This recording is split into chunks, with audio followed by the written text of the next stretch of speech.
আসসালামু আলাইকুম। আমি Sheikh Rabiul Islam, founder mindset IT ইনস্টিটিউটের।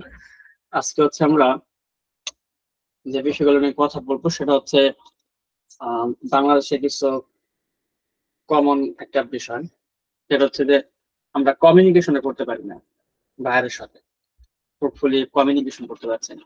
এই জায়গায় আমাদের গ্যাপ আছে।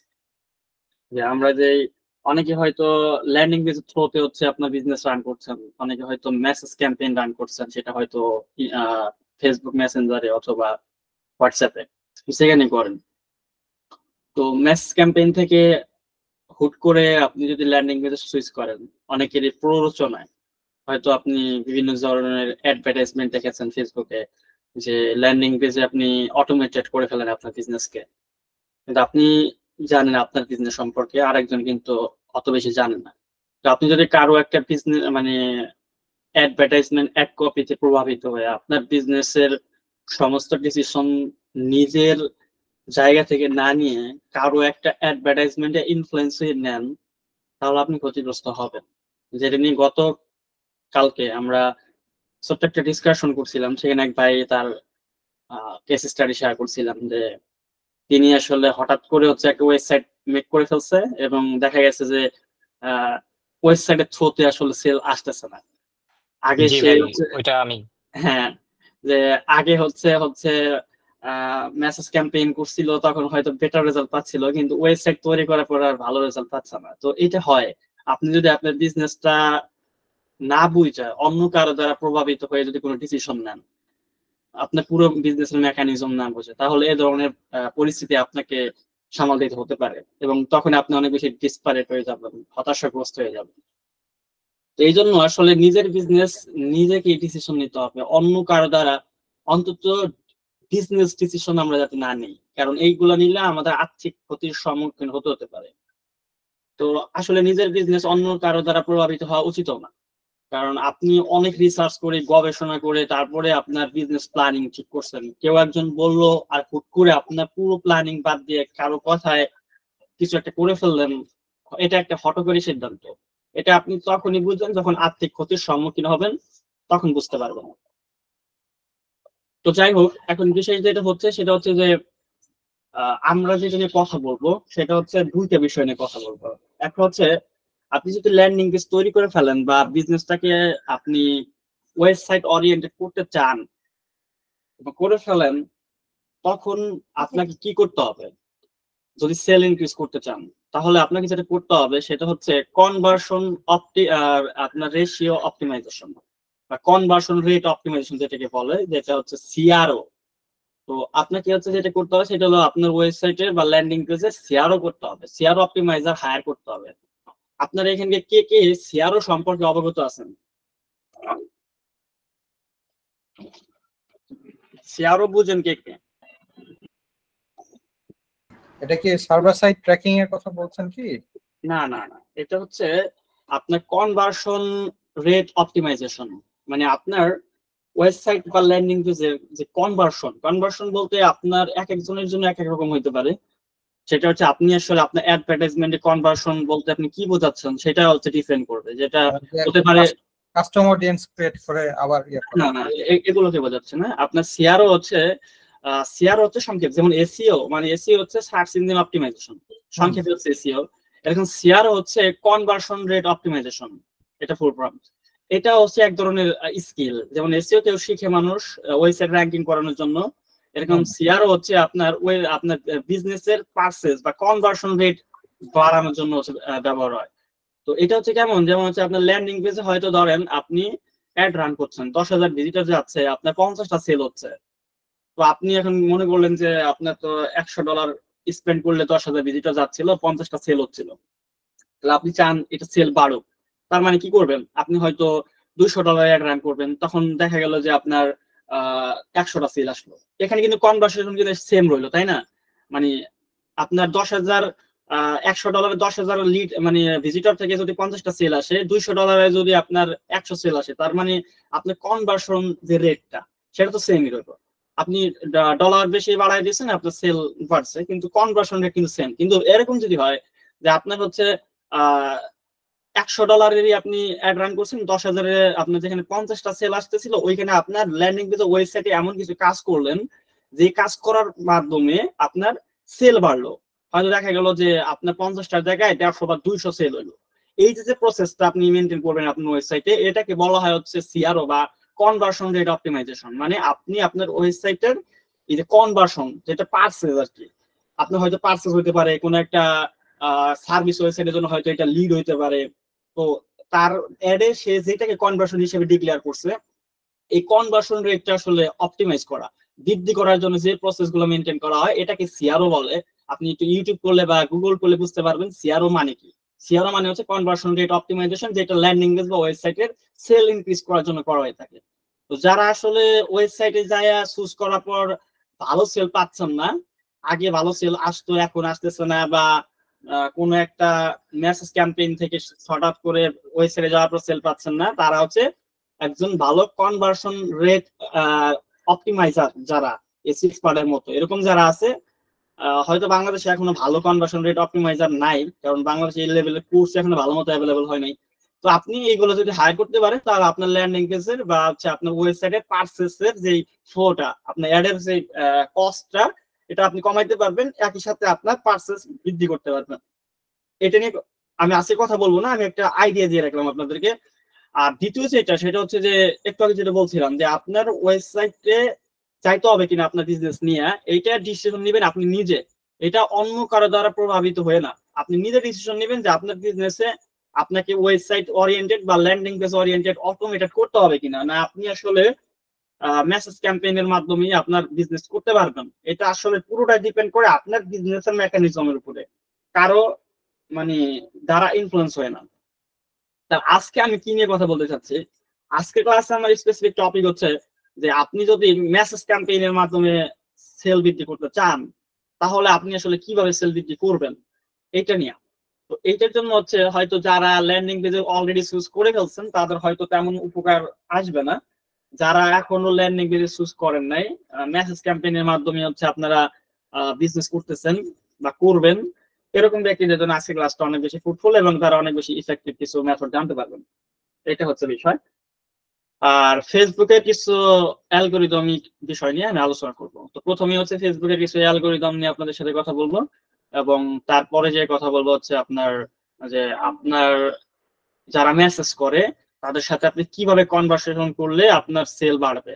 হয়তো 100 জন মেসেজ করার পর আপনি তাদের সাথে কনভারসেশন করতেছেন, এখান থেকে 2 জন কিনে 3 জন কিনে বাকিটা শুধু চলে যায়, আপনি কনভার্ট করতে পারেন না। তো এই ক্ষেত্রে আসলে কি ধরনের পদক্ষেপ নিলে তারা আসলে কনভার্ট হবে, আপনার কি ধরনের ইফেক্টিভ কমিউনিকেশন করতে পারেন, সেটা নিয়ে কথা বলবো আজকে।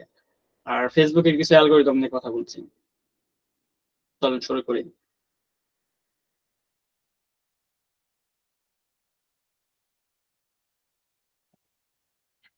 তো আমার স্ক্রিন দেখতে পাচ্ছেন?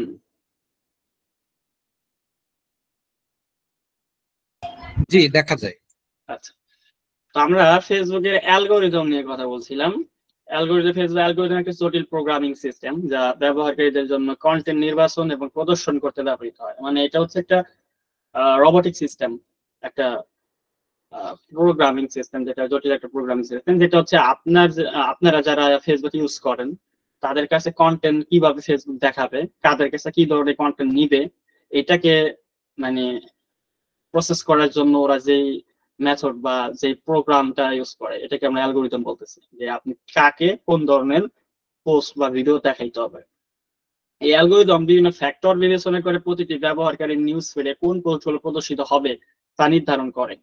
মানে আপনি দেখবেন, আপনি আপনার ফেসবুক নিউজ ফিডে, মানে আপনি যদি ফেসবুক অ্যাপটা এখন ওপেন করেন, বা আপনি যদি এখন কম্পিউটারে ফেসবুকে যান, তাহলে আপনার যে নিউজ ফিড আছে, হোম পেজটা, এখানে আসলে আপনাকে যা দেখাবে আমাকে তা দেখাবে না, আর একজনকে তা দেখাবে না। এক একজনের অ্যালগোরিদম মানে পেজে নিউজ ফিডে এক এক ধরনের তথ্য ফেসবুক দেখায়। এখন এইটা কিভাবে দেখায়, কোন কোন বিষয়ের উপরে আসলে নির্ভর করে, এক একজনকে এক এক ধরনের ডাটা কেন দেয় বা তথ্য কেন দেয়, এটা আমরা একটু দেখবো এই অ্যালগোরিদমটা কিভাবে কাজ করতেছে। এটা বুঝলে আপনি ফেসবুকে অর্গানিক মার্কেটিং এ অনেক বেশি অ্যাডভান্টেজ নিতে পারবেন। মানে যারা মনে করেন যে অর্গানিক রিচ হয় না বা পোস্ট করলে কোনো লাভ হয় না, তারা বুঝতে পারবেন যে কেন হয় না, আর এখানে আসলে কিভাবে কাজ করতে হবে। তো এখানে ফেসবুক অ্যালগরিদমের কিছু গুরুত্বপূর্ণ উপাদান এবং উদাহরণ সহ ব্যাখ্যা করা হলো। এক নম্বর হচ্ছে এঙ্গেজমেন্ট, যেটাকে বাংলায় সম্পৃক্ততা বলতেছে আমরা। ফেসবুক অ্যালগরিদম প্রথমে যে এই বিষয়টি দেখে যে একটি পোস্টের সাথে কতটা সম্পৃক্ততা বা এঙ্গেজমেন্ট হয়েছে। এটা আপনারা হয়তো অনেকেই বুঝেন যে এঙ্গেজমেন্ট বলতে, সম্পৃক্ততা বলতে বোঝায় লাইকের সংখ্যা, শেয়ার, কমেন্ট, রিয়াকশন ইত্যাদি। সাধারণত যে পোস্টগুলো বেশি এঙ্গেজমেন্ট পায় সেগুলো অন্যদের নিউজ ফিডে বেশি প্রদর্শিত হয়। এটা ট্রু ফ্যাক্ট। আপনি দেখবেন যে আপনি যে পোস্টে বেশি কমেন্ট পড়ে ওই পোস্টে বেশি রিচ হয় এবং আরো বেশি মানুষের কাছে যায়, এবং ওই পোস্টের কমেন্টে যদি আপনি আরো বেশি রিপ্লাই দেন তাহলে দেখবেন আরো বেশি মানুষের কাছে রিচ হচ্ছে।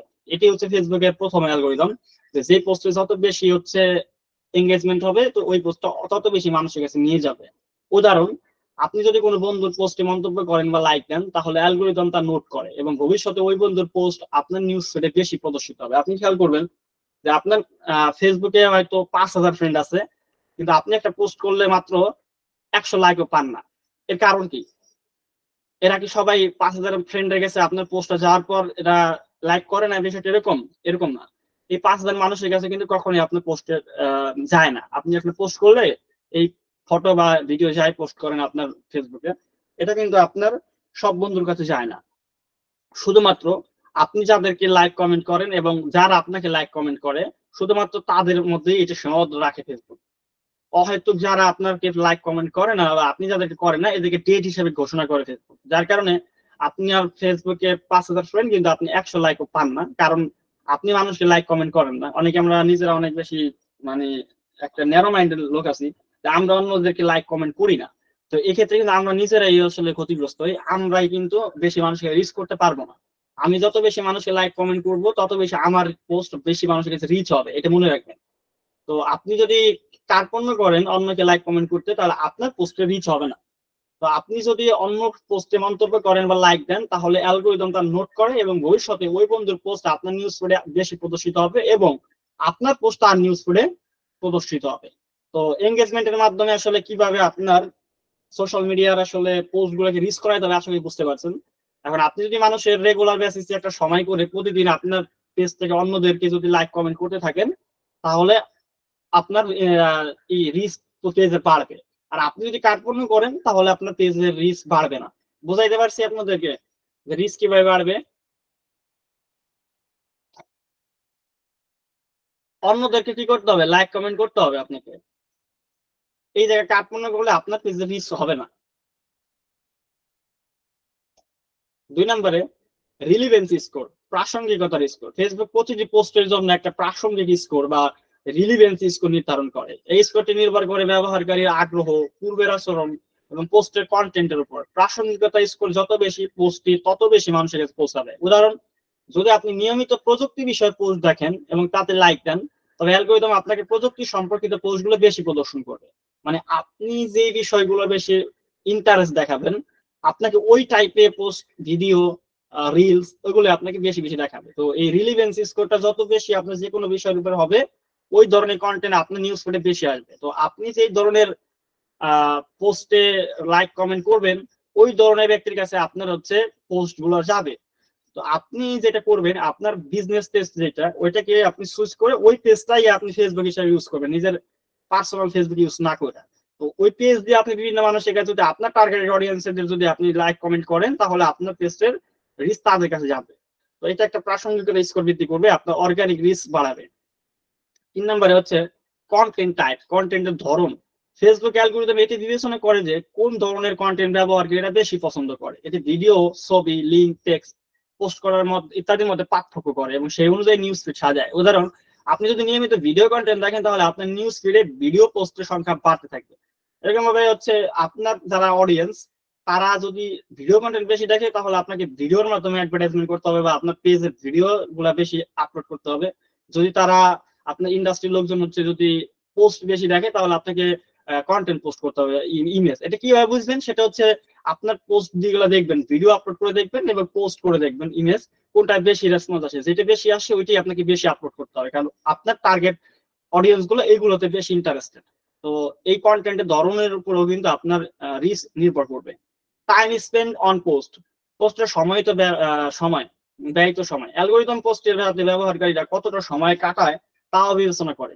যদি আপনার কোনো পোস্টে দীর্ঘ সময় ধরে থাকে তাহলে অ্যালগরিদম ধরে নেয় যে পোস্টটি আপনার জন্য গুরুত্বপূর্ণ এবং তা বেশি মানুষের কাছে পৌঁছাতে পারে। উদাহরণ, আপনি যদি কোনো ছবির অ্যালবাম বিস্তারিতভাবে দেখেন তবে অ্যালগরিদম ভবিষ্যতে আপনার ফিডে বেশি ছবি সংক্রান্ত পোস্টগুলো প্রদর্শন করতে পারে। যেমন ধরেন একই সাথে অনেকগুলো ক্যারোসেল পোস্ট করছে, ওই পোস্টগুলো যদি আপনি প্রত্যেকটা দেখেন তাহলে আপনার কাছে বেশি ক্যারোসেল অ্যাড আসবে। তো আপনি আসলে যেই ধরনের কন্টেন্ট বেশি সময় স্পেন্ড করবেন ওই ধরনের হচ্ছে পোস্টে হচ্ছে আপনার বেশি ইয়ে আসবে, আপনার সামনে আসবে। তো আপনার অডিয়েন্স যারা, আপনি পোস্ট করে দেখবেন যে আপনার অডিয়েন্স কোন ধরনের পোস্টে বেশি ই হয়, আপনার সময় ব্যয় করে আপনার পেজে। তো আপনি ওই ধরনের পোস্ট হচ্ছে আপনাকে করতে হবে। তো এটা এক্সপেরিমেন্ট করে দেখতে হবে যে আপনার ইন্ডাস্ট্রির লোক আসলে কোন ধরনের পোস্টে বেশি সময় স্পেন্ড করে। তো তাহলে হচ্ছে আপনি বুঝতে পারবেন। 5 নম্বর হচ্ছে ফ্রেন্ড অ্যান্ড ফ্যামিলি, যেটা হচ্ছে ফেসবুক অ্যালগরিদম বন্ধু এবং পরিবারের পোস্টগুলোকে অগ্রাধিকার দেয়। এটি বোঝে যে ব্যবহারকারীরা তাদের কাছের মানুষের পোস্ট দেখতে বেশি আগ্রহী। এটা ফেসবুকের মেইন একটা কনসার্ন। উদাহরণ, আপনি যদি নিয়মিত আপনার পরিবারের সদস্যদের পোস্টে রিঅ্যাক্ট করেন তবে তাদের পোস্টগুলি আপনার নিউজ ফিডে বেশি প্রদর্শিত হবে। এটা আমি একটু আগে বললাম যে আপনি যাদেরকে লাইক কমেন্ট করবেন তাদের পোস্ট আপনার কাছে বেশি আসবে, এবং আপনি যাদেরকে হচ্ছে মানে আপনাকে যারা লাইক কমেন্ট করবে তাদের কাছে বেশি যাবে। তো আপনি যত অ্যাক্টিভ থাকবেন আপনার রিস্ক তত বেশি হবে। এটাই হচ্ছে ফেসবুকের মেইন গোল আর কি। তো রিসেন্ট অ্যাক্টিভিটি, সাম্প্রতিক কার্যকলাপ, ফেসবুক অ্যালগরিদম সাম্প্রতিক কার্যকলাপ বিবেচনা করে। যদি কোনো পোস্ট নতুন হয় এবং তাতে দ্রুত সম্পৃক্ততা মানে এঙ্গেজমেন্ট হয় তাহলে অ্যালগরিদম সেটিকে আরো বেশি মানুষের কাছে পৌঁছানোর জন্য অগ্রাধিকার দেয়। তো নতুন পোস্টগুলো বেশি ভাইরাল হয় এবং যত বেশি এঙ্গেজমেন্ট হবে তত বেশি ভাইরাল হবে। তো আপনার কোনো বন্ধু একটি ইভেন্টের লাইভ ভিডিও শেয়ার করলে তাৎক্ষণিক সেই ভিডিও আপনার নিউজ ফিডে দেখানোর সম্ভাবনা বেশি থাকে। তো নতুন কোনো কিছু আসলে এটাই বেশি এঙ্গেজমেন্ট হলে আপনার হচ্ছে বেশি হচ্ছে আপনার আসে। তো কন্টেন্টের আপনাকে যেটা করতে হবে, এগুলো আপনি এই যে ফেসবুকের অ্যালগরিদমের যে বিভিন্ন ধরনের বিষয় যেগুলোর উপর ফেসবুক আসলে ই করে, কনসার্ন নেয় এবং এটার উপর ডিপেন্ড করে হচ্ছে আপনাদের ওদের পুরো অ্যালগরিদম চলে। এইটার সুবিধা লাগে আপনি অর্গানিক সেল কিভাবে বৃদ্ধি করতে পারেন। এজন্য আপনার কন্টেন্টের মান বৃদ্ধি করতে হবে। দ্বিতীয়ত হচ্ছে আপনার এঙ্গেজমেন্ট বৃদ্ধির জন্য কন্টেন্ট তৈরি করতে হবে এবং ভিডিও কন্টেন্ট ব্যবহার করতে হবে এবং প্রতিনিয়ত পোস্ট করতে হবে এবং অডিয়েন্সের হচ্ছে সাথে সম্পৃক্ততা বাড়াইতে হবে। ইউজার জেনারেটেড কন্টেন্ট আপনি তৈরি করতে পারেন, রিলিভেন্সি এবং টাইমিং বাড়াইতে হবে, কল টু অ্যাকশন দিয়ে আপনাকে ঠিকঠাক মতো হচ্ছে যোগাযোগ রক্ষা করতে হবে। তো এই বিষয়গুলো আমি ডিটেলে বললাম না, তো এটা আমি আপনাদেরকে দিয়ে দিব, আপনি একটু পড়ে নেবেন। তো তাহলে অ্যালগরিদমের সুবিধা কাজে লাগিয়ে অর্গানিক ভাবে কিভাবে সেল বৃদ্ধি করবেন এই বিষয়টা আপনি খুব ইজিলি সুন্দরভাবে বুঝতে পারবেন। তো এই হচ্ছে বিষয়, এখানে খুব সুন্দরভাবে দেওয়া আছে যেমন কন্টেন্টের মান বৃদ্ধি করা, এঙ্গেজমেন্ট কিভাবে কি করতে হয় সেটা আপনি আসলে বুঝতে পারেন। যেমন ধরেন এখানে ফেসবুকের অ্যালগরিদম সেই পোস্টগুলোকে বেশি অগ্রাধিকার দেয় যা বেশি এঙ্গেজমেন্ট হয়, লাইক কমেন্ট শেয়ার হয়। তাই কন্টেন্ট তৈরি করার সময় নিশ্চিত করুন যে এটির ব্যবহারকারী লাইক কমেন্ট এবং শেয়ার করার জন্য উৎসাহিত করছে। যেমন উদাহরণ, একটি পোস্ট করুন যা আপনার অডিয়েন্সের সাথে সংযোগ স্থাপন করে। যেমন আপনার প্রিয় ত্বকের যত্নের পণ্য কোনটি। তো এরকম একটা পোস্ট করলে কিন্তু আপনার অনেক মানুষ কমেন্ট করবে। তো আপনাকে তাদের সাইকোলজিটা বুঝতে হবে যে কি ধরনের পোস্ট করলে মানুষ আসলে কমেন্ট করবে বা লাইক করবে। তো এরকম আপনার বিজনেস বুঝে এরকম পোস্ট আপনি তৈরি করলেন যে আপনার প্রিয় ত্বকের যত্নের পণ্য কোনটি, আপনার প্রিয় ত্বকের যত্নের পণ্য কোনটি, বা আপনি কোন স্কিন কেয়ার চ্যালেঞ্জের মুখোমুখি। এই ধরনের প্রশ্ন করলে অটোমেটিক মানুষ আসলে অ্যান্সার করা শুরু করে। এগুলো তাদের পেইন পয়েন্ট। এগুলো নিয়ে যদি পোস্ট করেন দেখবেন যে অটোমেটিকলি আমরা এঙ্গেজমেন্ট বাড়ছে, আর যত এঙ্গেজমেন্ট বাড়বে ততই কিন্তু আপনার আরো পোস্ট ভাইরাল হবে, আরো এই রিলেটেড অডিয়েন্সের কাছে যাবে। তো এইভাবে আপনি হচ্ছে বিভিন্ন ধরনের এঙ্গেজমেন্ট বৃদ্ধির জন্য কন্টেন্ট তৈরি করতে পারেন। আমি আর এক্সাম্পল দিচ্ছি না। তো এই হচ্ছে মোটামুটি অ্যালগরিদমিক কিছু বিষয় যেটা আপনারা আসলে ব্যবহার করতে পারেন আপনাদের অর্গানিক রিচ বৃদ্ধি করার জন্য। তো এখন আমি যেটা নিয়ে কথা বলতে চাচ্ছি সেটা হচ্ছে যে যারা মেসেজ ক্যাম্পেইন করেন, সরাসরি এখন ল্যান্ডিং পেজে সুইচ করেন নাই, বায়ারের সাথে আসলে কিভাবে কনভারসেশন করবেন। কনভারসেশন করলে হচ্ছে আপনি আপনার সেল বৃদ্ধি করতে পারবেন। আর ল্যান্ডিং পেজে যদি করতে চান তাহলে সিআরও করতে হবে, কনভার্সন রেট অপটিমাইজেশন করতে হবে, ওইটা পরবর্তীতে হয়তো আলোচনা করব। তো আজকে আমরা দেখবো যে কেউ একজন মেসেজ করলে আমরা কেন বিক্রি করতে পারি না। পৃথিবীতে সবচাইতে ভ্যালুয়েবল স্কিল হচ্ছে সেলস করা, কারণ সেলস যদি আপনি না করতে পারেন আলটিমেটলি আপনার কোনো লাভ হবে না। আপনি যাই প্রোডাক্ট বানান আর যাই স্কিল ডেভেলপমেন্ট করেন, আলটিমেটলি সেলস না করতে পারলে কোনো মানি জেনারেট হবে না। তো আপনাকে যেটা শিখতে হবে সেটা হচ্ছে সেলস। এবং সেলস করতে গেলে আপনাকে প্রথমত আসে হচ্ছে কিছু অবজেকশন। আপনি দেখবেন যে আপনার যারা টার্গেট অডিয়েন্স তাদের কাছে আপনি একটা অফার দিয়ে যদি ফেসবুক অ্যাড রান করেন, তাহলে অনেক মানুষই মেসেজ করে। দেখা যায় 100, 150, 200 মেসেজ চলে আসে, কিন্তু সেল হয় মাত্র 5-6টা। বাকিরা চলে যায় আপনার কাছে ইনফরমেশন নিয়ে। এর একটা রিজন আপনি তাদেরকে বুঝাইতে সক্ষম হন নাই আপনার প্রোডাক্টটা তাদের জন্য পারফেক্ট, এবং তারা আসলে এখান থেকে উপকৃত হবে এটা আপনি বুঝাইতে ব্যর্থ, যার কারণে আপনার আসলে সেল হইলো না তার কাছে। কিন্তু বাস্তবিক পক্ষে এর মধ্যে ম্যাক্সিমাম মানুষই আপনার প্রোডাক্ট কিনতে আগ্রহী। আপনাকে যে 150 মানুষ কম মেসেজ করছে, এর মধ্যে মিনিমাম 100 মানুষ আসলে কেনার জন্য আগ্রহী, কিন্তু আপনার কাছে প্রপার ইনফরমেশন পাচ্ছে না, এবং আপনাকে বিশ্বাস করতে পারছে না, এবং আপনি ওই লেভেল পর্যন্ত ট্রাস্ট গেইন করতে পারছেন না, যার কারণে আপনার কাছ থেকে কিনছে না। এই ব্যক্তি কিন্তু কোনো না কোনো ব্যক্তির কাছ থেকে এই প্রোডাক্টটা কিনবে, কারণ এই প্রোডাক্টে যদি সে ইন্টারেস্টেড না হয়তো আপনাকে মেসেজ করার কোনো উদ্দেশ্য নাই। কারণ ফেসবুকে সে অহেতুক সময় স্পেন্ড করে, আপনাকে মেসেজ করে নাই। তো অবশ্যই আপনার এই প্রোডাক্ট সম্পর্কে তার কোনো ইন্টারেস্ট আছে, এবং এই ইন্টারেস্টের কারণে আপনাকে মেসেজ করছে, কিন্তু আপনি বিক্রি করতে পারলেন এটা আপনার ব্যর্থতা, এটা আপনাকে মানতে হবে। তো এখন বিষয় হচ্ছে কি আপনি কিভাবে কমিউনিকেশন করলে আপনার এই কনভার্সন রেট আপনি বাড়াইতে পারবেন, আপনার সেল বাড়াইতে পারবেন। প্রথম যেটা আসে সেটা হচ্ছে যে ল্যাক অফ ইন্টারেস্ট। আপনার হয়তো কেউ একজন এসে মেসেজ করছে, পরে আপনি কোন একটা ইনফরমেশন দিচ্ছেন তাকে, ইনফরমেশন দেওয়ার পর বলতেছে আই এম নট ইন্টারেস্টেড, বা send me information to review. তো এই যে প্রথমত একটা প্রবলেম যে ল্যাক অফ ইন্টারেস্টেড এর জায়গাটা তার যে কমে যায়। আপনি যখনই মনে করেন যে আপনাকে যখন ফার্স্ট টাইম এসে কেউ একজন ইন্টারেস্টেড মেসেজ দিল, আপনি তাকে মানে সে আপনার কাছে কিছু জানতে ছিল, আপনি একটা ইনফরমেশন দিলেন, দেওয়ার কথা ইন্টারেস্টটা কমে গেল সাথে সাথে। তো এই যে ল্যাক অফ ইন্টারেস্টটা তৈরি হলো, এটাকে আপনি কিভাবে ওভারকাম করবেন? এখন এটাকে ওভারকাম যদি না করতে পারেন, তাহলে কিন্তু আর সেলসটা হইলো না। এই জায়গায় আপনার অ্যাড কিন্তু ফেল হয়ে গেল। এখন ফেসবুকের দোষ না, কারণ ফেসবুক তো আপনাকে টার্গেট অডিয়েন্সের কাছে নিয়ে গেছে এবং তাদের কাছ থেকে আপনাকে মেসেজ এনে দিছে, বিক্রি করতে পারলেন না, এটা তার ফেসবুকে আপনি দোষ দিতে পারেন। তো এখন আপনি করতে পারছেন না কারণ আপনার কমিউনিকেশনের গ্যাপ।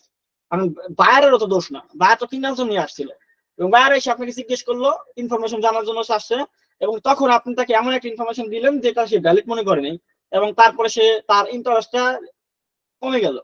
তো এই যে ল্যাক অফ ইন্টারেস্ট তৈরি হলো, এখন আপনি একে কিভাবে আসলে আগ্রহী করবেন?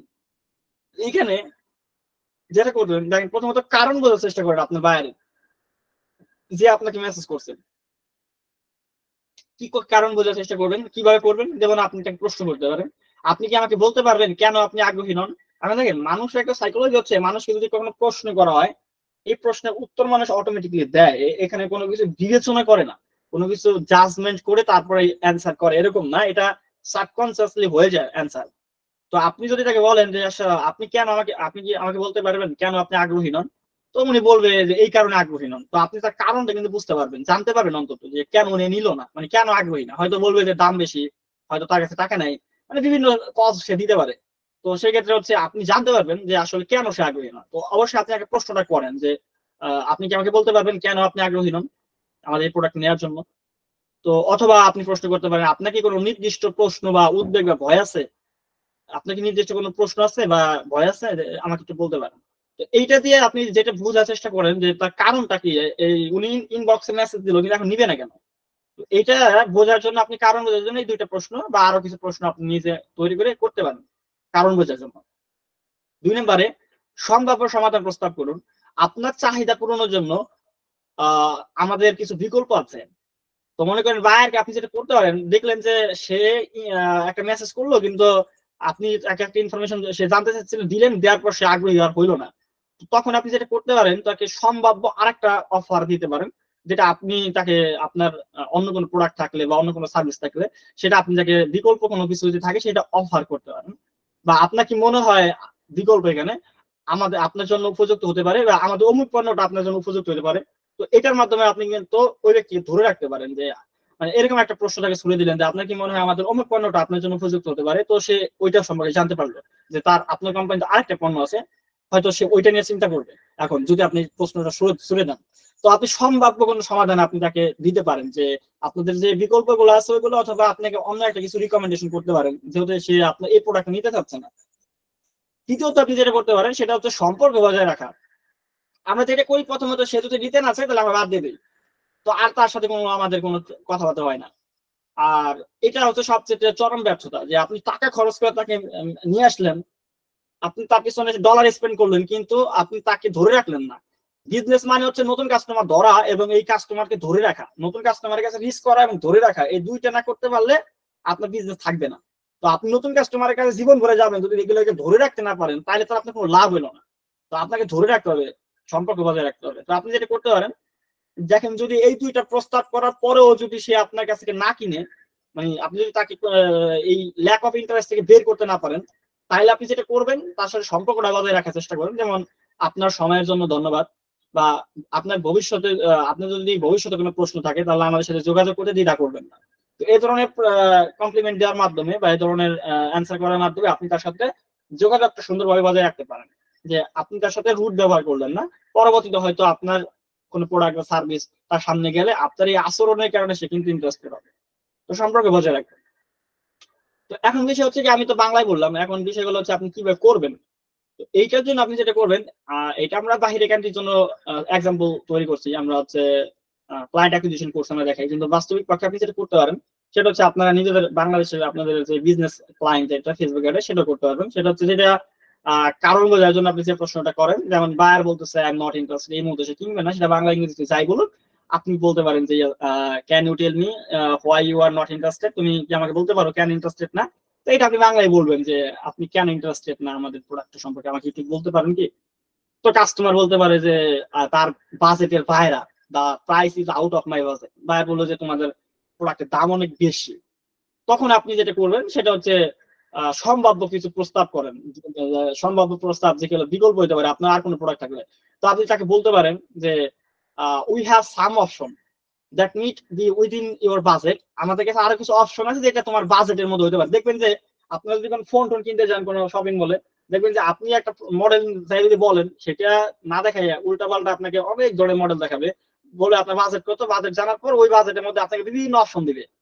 তো আপনি যেটা করতে পারেন সেটা হচ্ছে যখন দেখলেন যে সে ইন্টারেস্টেড না, আপনি প্রোডাক্ট কিনতে আসছিল কিন্তু সে কোনো কারণে আপনার ইনফরমেশন পাওয়ার ইন্টারেস্টেড নাই এখন, তখন আপনি যেটা বলতে পারেন সেটা হয়তো সে বাজেটের কারণে হতে পারে, বিভিন্ন কারণে সে ইন্টারেস্টেড না, তখন আপনি বলতে পারেন যে উই হ্যাভ সাম অপশন, আমাদের কাছে আরো কিছু অপশন আছে যেটা তোমার বাজেটের মধ্যে হইতে পারে। Would you like to see our brochure, আমি কি তোমাকে আমাদের এই অপশন গুলো দেখাবো, বা আমাদের এই বাকি যে আমাদের যে ইগুলা প্রোডাক্ট গুলো আছে এই বিষয়ে কি তোমাকে জানাবো, আমাদের লিস্টটা কি দিব কিনা। তো আপনি তখন হচ্ছে সে চাইতে পারে অবশ্যই যে হ্যাঁ আপনার আমাদের বাজেটের মধ্যে তাহলে কি আছে, মানে আমার যে যদি সে বলে যে তার প্রাইসের সমস্যা, দাম বেশি, তাহলে আপনি তাকে বললেন যে তোমার বাজেটের মধ্যে আমাদের কিছু অপশন আছে। তখন আপনি হচ্ছে তাকে হচ্ছে আপনার আরো যে প্রোডাক্ট গুলো আছে কম দামি তার বাজেটের মধ্যে, সেটা আপনি তাকে দেখাইতে পারেন। তো আর বলতে পারে যে ইয়াস প্লিজ। তো আপনি দিলেন যে here is a brochure for you, আপনি আপনার প্রোডাক্টের ল্যান্ডিং পেজ বা ওয়েবসাইট দিয়ে দিলেন, if you have any question please do not hesitate to let me know. এটা আপনি ইংরেজিতে বলেন না বাংলাদেশে, তো আপনি বাইরকে বলেন যে আপনি যদি কোনো প্রশ্ন থাকলে সেটা করতে পারেন, কোনো ধরনের হেজিটেশনের মধ্যে যাওয়ার দরকার নেই। তো আপনি আমাকে সেখানে প্রশ্ন করতে পারেন, এটা দেখেন যে আপনার বাজেটের মধ্যে প্রোডাক্ট গুলো আপনার চয়েস হয় কিনা। তো কাস্টমার থ্যাংক ইউ দেবে, আপনি লিঙ্ক দিচ্ছেন। তো আপনি you are welcome, is there anything else I can help you with today. তো আপনি এভাবে তার সাথে কমপ্লিমেন্টে কথা বলেন। তো customer no thanks, that's all. তারপরে thank you for your time, আপনি বললেন যে it's my pleasure, have a great day. তো এইভাবে আপনি যেটা করতে পারেন, সে যদি ইন্টারেস্টটা হারাই ফেলে আপনার কাছে আসার পর, ইনফরমেশন দেওয়ার পর আপনার, তো আপনি তাকে এইভাবে আসলে তার প্রবলেমটা বোঝার চেষ্টা করে তাকে বিভিন্ন ধরনের প্রস্তাব করতে পারেন আপনার অন্যান্য বিকল্পগুলো, যাতে সে চলে না যায়, আপনি তার কাছে বিক্রি করার চেষ্টা করতে পারেন। এটা হচ্ছে এক নাম্বার একটা বিষয়। যদি আপনার বায়ার এসে মানে আপনার কাস্টমার এসে নট ইন্টারেস্টেড হয়ে যায়, এইটা একটা বিষয়। দুই নম্বরে হচ্ছে প্রাইস, এইটি সবচেয়ে বেশি হয় আর কি, যে আপনারা তো আর কোনো জায়গায় প্রাইস দিয়ে দেন না, এটাই তো ওনারা আসলে যখন এসে প্রথমে জিজ্ঞাসা করে প্রাইস কত, প্রাইস জানলে আর কথা বলে না। তো এই এই প্রবলেমটি বেশি হচ্ছে যে আপনার প্রাইসটা তার সাথে সুইটেবল না, সে হয়তো এই প্রাইসে মানে যে প্রাইস যে বাজেট আছে তার সেটার মধ্যে আপনার প্রোডাক্ট করতেছে না, যার কারণে সে কিনতেছে না। তো এটা দুই নম্বর একটা অবজেকশন, যেটা আপনার মার্কেটে এসে আপনার ইনফরমেশন জানছে, সবকিছুই আপনার তার সাথে মিলছে, সে ইন্টারেস্টেডও আছে, কিন্তু আপনার প্রাইসের সাথে তার প্রাইস মিলতেছে না, যার কারণে সে নিতে পারতেছে না। এর জন্য কিন্তু রিমার্কেটিং বেশি করতেছেন, যে অফার টফার দিয়ে তাকে আবার বলতেছেন ভাই 1000 টাকা নেন, 700 টাকা নেন, 600 টাকা নেন, 500 টাকা নেন, যেটা আমাদের বিভিন্ন ধরনের শপিং মলে হয়। তো ওরকম ভাবে প্রাইস কমাইতে কমাইতে মানুষ বিক্রি করে। তো আপনি তো বিক্রি করতে পারবেন না, আপনারা রিমার্কেটিং করেন, তো আপনি যদি রিমার্কেটিং না করে আপনি মেসেঞ্জারে তার সাথে কথা বলতেছেন, ওইখানে তার সাথে আপনি সেলসম্যান হিসেবে কাজ করেন, তো আপনি প্রাইস নিয়ে যদি বাইরে কনফিউশন তৈরি হয়, অবজেকশন দেয় যে তোমার প্রাইস অনেক হাই, আমার অ্যাফোর্ডের বাইরে, তখন আপনি তাকে কিভাবে কনভিন্স করার চেষ্টা করতে পারেন? তখন আপনি কারণ বোঝার চেষ্টা করেন। আপনি কি আমাকে বলতে পারেন কেন আপনি মনে করেন মূল্যটি বেশি, বা আপনার কি মূল্য সম্পর্কে কোনো নির্দিষ্ট প্রশ্ন আছে? এ ধরনের প্রশ্নের মাধ্যমে আপনি জানতে পারেন যে সে কেন মনে করতেছে আপনার মূল্য বেশি। হয়তো আপনার চাই আপনার কাস্টমার মানে কম্পিটিটর কম দামে দেয়, বা তার কাছে হয়তো টাকা নাই, বিভিন্ন কারণ হইতে পারে। এখন আপনি আগে বোঝার চেষ্টা করেন যে আসলে কেন সে মনে করতেছে আপনার প্রাইস বেশি। তো বুঝতে পারলে আপনি ওই জিনিসটা তাকে আসলে বুঝাইতে পারবেন যে দেখেন আমাদের প্রোডাক্টে এই বেনিফিট আছে বা এই ফিচার আছে, যার কারণে আপনি এই দামি এটা আপনার জন্য আসলে পারফেক্ট। এটা বুঝাইতে পারবেন। আগে জানতে হবে যে কেন সে মনে করে দাম বেশি। এটা কি সে টাকা নেই এই কারণে, নাকি কম্পিটিটর এসে কম দামে দিতেছে এই কারণে? তো আপনি বোঝার চেষ্টা করার জন্য বিভিন্ন প্রশ্ন করতে পারেন, এখানে বলবো। তো আপনি মূল্যের প্রতি মূল্য প্রদান করুন। আপনি হচ্ছে যেহেতু বায়ার এখন মনে করতেছে প্রাইস বেশি, যার কারণে নিতে পারতেছে না, তাহলে আপনি তাকে আপনার প্রোডাক্টের সাথে আরো কিছু ভ্যালু তাকে বোঝান। যেমন পণ্য বা পরিষেবার সুবিধা এবং সুবিধাগুলো হাইলাইট করুন আপনার ক্রেতার সামনে। আপনার পণ্যের কি কি সুবিধা আছে এগুলো হাইলাইট করতে পারেন। ব্যাখ্যা করুন কিভাবে আপনার পণ্য বা পরিষেবা গ্রাহকের সমস্যা সমাধান করবে। সে মানে আপনার প্রোডাক্ট তার লাইফে কিভাবে প্রবলেমের সমাধান করতে পারে বা লাইফটাকে উন্নত করতে পারে, যে ধরনের প্রোডাক্ট আপনি বানান। যেটা আপনি তার লাইফে কোনো কিছু গেইন করার জন্য বানাই থাকেন, অথবা তার পেইন দূর করার জন্য বানাই থাকেন, যে প্রোডাক্টই বানান, এই যে আপনি যেটা দিচ্ছেন তার লাইফে, আলটিমেটলি তো আপনি আর প্রোডাক্ট বিক্রি করতেছেন না, তার লাইফের কোনো একটা সমস্যার ট্রান্সফর্ম করতেছেন তার লাইফ থেকে। তো সেক্ষেত্রে আসলে কিভাবে আপনার গ্রাহক লাভবান হইতে পারে এটা তাকে আপনি ব্যাখ্যা করে বুঝান যে আপনি প্রোডাক্টটা নিলে সে কিভাবে লাভবান হবে। বা প্রতিযোগীদের সাথে আপনার মূল্য তুলনা করতে পারেন, যে আপনার যারা কম্পিটিটর আছে তাদের সাথে আপনার মূল্য যে দামটা আসলে কম, এটা তাকে আপনি তুলনা করে দেখাইতে পারেন। তখন সে হয়তো বুঝবে হ্যাঁ এটা তো আসলেই কম। তো আপনি এভাবে প্রাইস নিয়ে দিয়ে বাইরে কোনো কনফিউশন তৈরি হয়, আপনি এভাবে তাদের সাথে আপনার প্রোডাক্ট সম্পর্কে আরো বেশি তথ্য দিয়ে আপনি তাকে কনভিন্স করতে পারেন, মানে তার এই অবজেকশনটা হ্যান্ডেলিং করতে পারেন, ওভারকাম করতে পারেন। তো কাস্টমার বলতে পারে যে the price is my out of my budget, আমার বাজেটের বাইরে। তো যে আপনি যখন প্রশ্ন করবেন যে আপনি কেন মোটিভ করতেছেন যে আমাদের দামটা একটু বেশি, বা মূল্য সম্পর্কে কি আপনার আসলে প্রাইস সম্পর্কে কি কোনো প্রশ্ন আছে কিনা, তখন বায়ার বলতে পারে যে আমার আসলে বাজেটের বাইরে। তখন আপনি তাকে প্রশ্ন করেন can you tell me why you think the price is high, তুমি কেন মনে করতেছো যে আমাদের প্রাইসটা হাই? তখন বায়ার বলবে যে I found the some product from another company from lower price. বলবে যে আমি তো আরো অনেক কোম্পানি দেখছি যারা এসে কম দামে বিক্রি করে। ওই যে আপনি জানতে পারলেন যে কেন সে এটা নিতেছে না, কারণ আপনার কম্পিটিটর এসে কম দামে বিক্রি করে, এই কারণে নিতেছে না। তো আপনার কারণগুলোকে বুঝতে হবে যে বায়ার আসলে কেন চলে যেতেছে, কেন ইনবক্স করার পরও সে নিবে না, এর কারণ তো আমাকে জানতে হবে। তো সে বলতেছে যে এই একই প্রোডাক্ট গুলো অন্য কোম্পানির কাছে আরো কম প্রাইসে পাওয়া যায়। তাইলে আপনি এখন তাকে কিভাবে কনভিন্স করবেন? এই কথা আপনি এখন তাকে মানে কিভাবে ই করবেন, কাউন্টার দিবেন? তো এই জন্য আপনাকে সেলসম্যান হইতে হবে। তো এই যে আপনি যেটা করবেন সেটা বলতে পারেন যে our product is made with the high quality material and comes with a long warranty, additionally we provide excellent customer service. আপনি আপনার প্রোডাক্টের বিভিন্ন জিনিসগুলো আপনি তার সামনে এখন হাইলাইট করেন, যে আপনার প্রোডাক্ট আসলে মানে কোথা থেকে তৈরি করছেন, কি দিয়ে তৈরি করছেন, কোন কোন ম্যাটেরিয়ালস আছে, আপনি কোনো ওয়ারেন্টি গ্যারান্টি দিচ্ছেন কিনা, এডিশনালি আপনার কোন বেনিফিট পাবে কিনা। এই বিষয়গুলো দিয়ে আপনি তাকে হচ্ছে কনভিন্স করার চেষ্টা করেন যে আপনার কম্পিটিটরের সাথে আপনি কেন আসলে বেশি দাম দিচ্ছেন। আপনি যদি এখন বলেন যে আচ্ছা আচ্ছা দাম কমাই দিচ্ছি, তাহলে নিবে না। কিন্তু আপনাকে এখন তাকে বুঝাইতে হবে জিনিসটা যে আসলে আপনি কম্পিটিটর কেন কম দামে দিতে পারতেছে, আর আপনার প্রাইসটা আসলে কেন আপনি বেশি নিতেছেন, এটা তার কাছে এখন প্রুফ করতে হবে, ব্যাখ্যা করতে হবে, কজ দিতে হবে। এখন একটা বিষয় বলি, সাইকোলজিতে কজ হচ্ছে এমন একটা বিষয়, এটা এতটা ইফেক্টিভ, এটা আপনি কল্পনা করতে পারবেন না যে বিকজ এই শব্দটা কতটা ইফেক্টিভ। আপনাকে আমি একটা এক্সাম্পল দিই, তাহলে বুঝবেন যে বিকজ মানে কারণ দেওয়াটা মানে একজন মানুষকে কত বেশি কনভিন্স করতে পারে। আপনাকে একটা এক্সাম্পল দিই। ধরেন রিলিফের মাল আপনারা কখনো নিজে দেখছেন লাইন ধরে কোনো জায়গায়, বা কোনো ডক্টরখানায় যায় কোনো জায়গায় সিরিয়াল দেখছেন, প্রচুর পরিমাণে সিরিয়ালে বসছেন, কখনো কোন জায়গায় অনেক বেশি লাইনে দাঁড়ায় ভোগান্তি হয়তো আপনাদের এমন কোনো জায়গায় কাউকে দেখছেন? হ্যালো, আমার কথা কি বুঝতে পারেন নাই?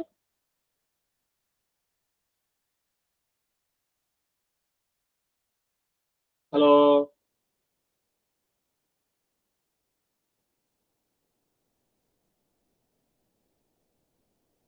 বিষয়টা হচ্ছে যে আপনারা দেখবেন যে বিভিন্ন জায়গায় মানুষ হচ্ছে কি করে, মানে লাইন ধরে এবং কোন একটা সার্ভিস বা প্রোডাক্ট পাওয়ার জন্য, তো ওইখানে আপনি কিন্তু লাইন ক্রস করে কোনো কিছু নিতে পারবেন না, দেখবেন যে ঝামেলা লাগিয়ে দেবে।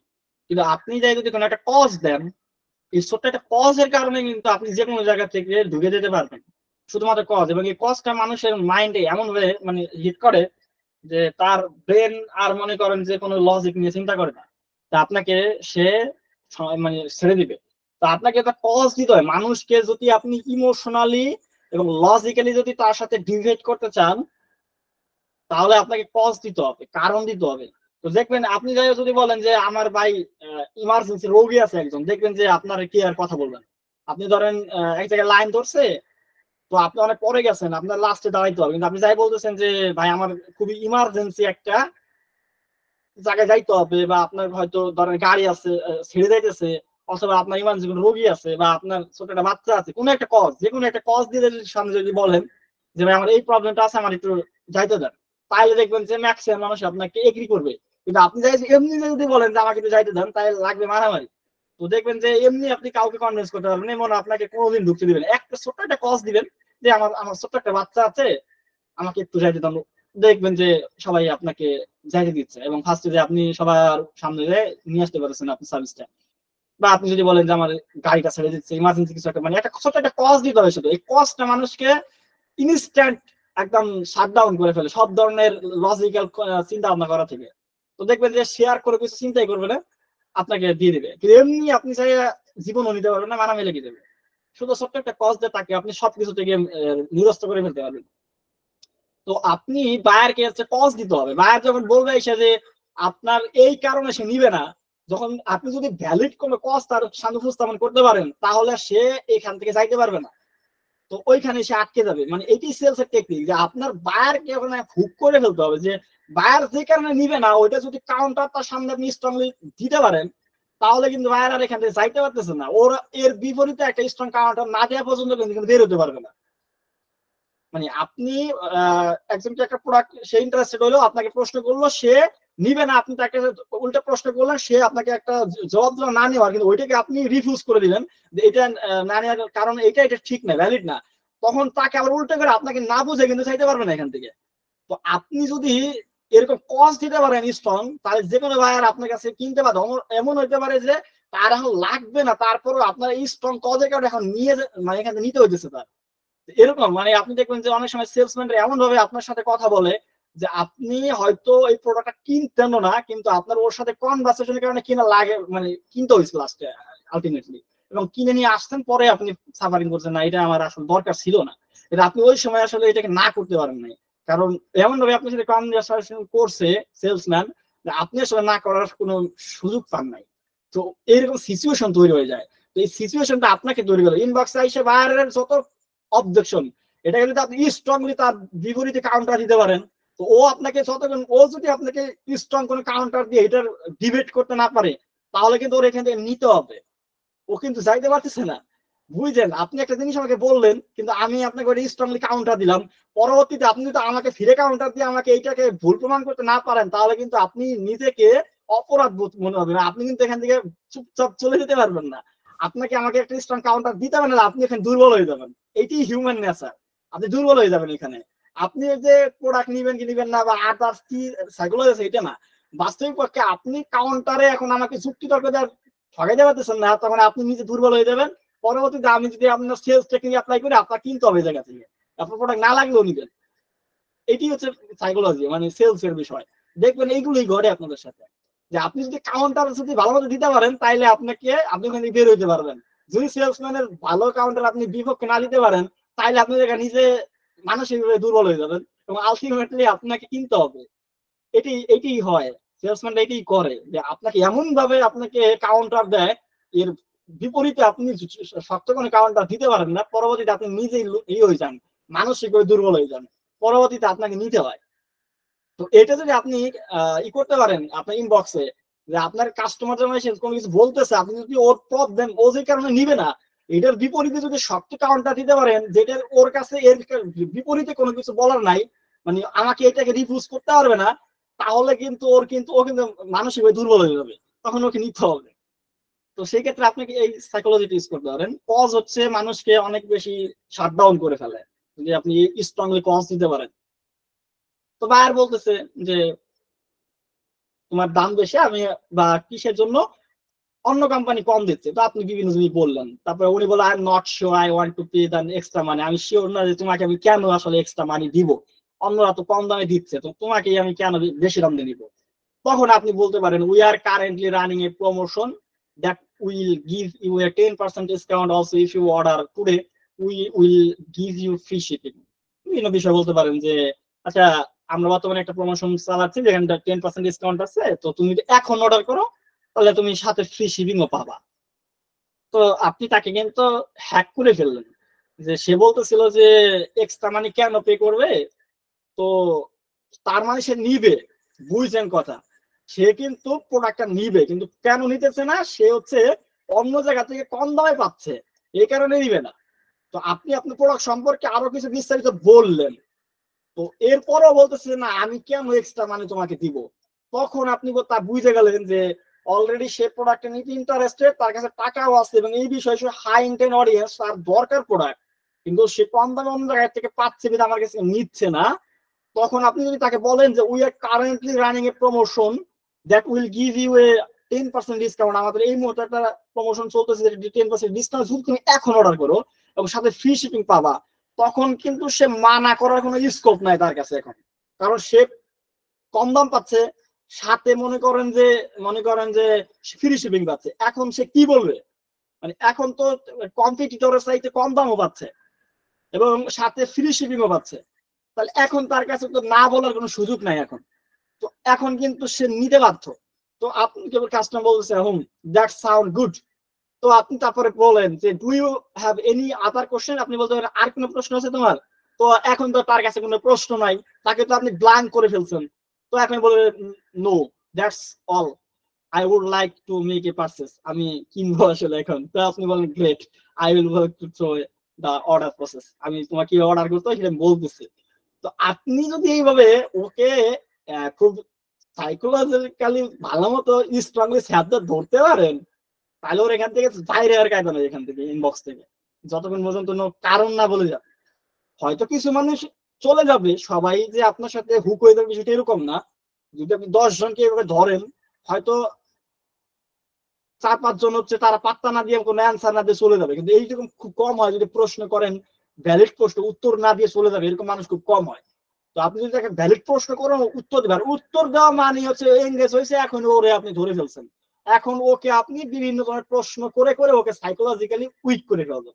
আলটিমেটলি আপনার ওর এখান থেকে কিনতে হইতেছে, কারণ ওর কোনো অপশন নাই, কারণ ওর সাইডটা আমি অনেক বেশি মানে কি করতে পারি, দাম দর করতে পারি। আপনি অনেক বেশি হচ্ছে এটাকে নেগোসিয়েশন বলে, যে আমি অনেক বেশি নেগোসিয়েশন করতে পারি, যার কারণে ও কিন্তু আমার কাছে টিকতে পারবে না। ওকে আমি যখন প্রশ্ন করবো যদি অ্যান্সার করে বসে, তার মানে এখানে আটকে যাবে, এবং আটকে গেলে আমি আমার নেগোসিয়েশন পাওয়ার দিয়ে ওখানে এখানে আটকে ফেলবো, এবং তারপরে হচ্ছে ও যতগুলো অবজেকশন দেখ আমি সবগুলো হ্যান্ডেলিং করে ওর কাছে বিক্রি করবো। তো আপনি যেটা করবেন ওকে একটা প্রশ্ন শুধু আটকাবেন যে ও কেন নিবে না। তো কেন নিবে না যদি খালি একবার জানতে পারেন, পরবর্তীতে ওর সাথে এটা নিয়ে আলোচনা মানে কনভারসেশন বাড়াইয়া নেগোসিয়েশনের মাধ্যমে, ওর তোর অত নেগোসিয়েশন পাওয়ার নাই, আপনি তো এটা প্র্যাকটিস করতেছেন, তো ও বাস্তবিক পক্ষে লুজার হয়ে যাবে এবং আলটিমেটলি আপনার কাছে নিবে। আমি জানি না আপনারা কতটুকু বুঝতেছেন, তবে এটা যদি ইমপ্লিমেন্ট করেন দেখবেন যে এখান থেকে কত সুন্দর রেজাল্ট পাচ্ছেন।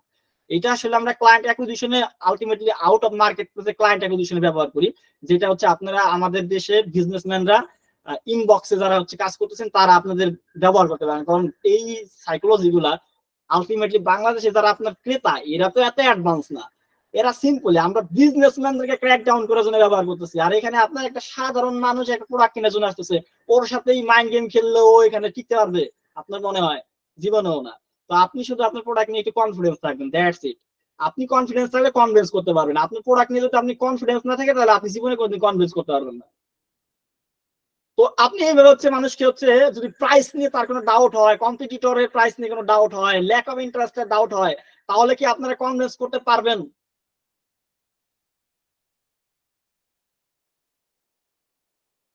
আমার কথা কি বুঝতে পারছেন?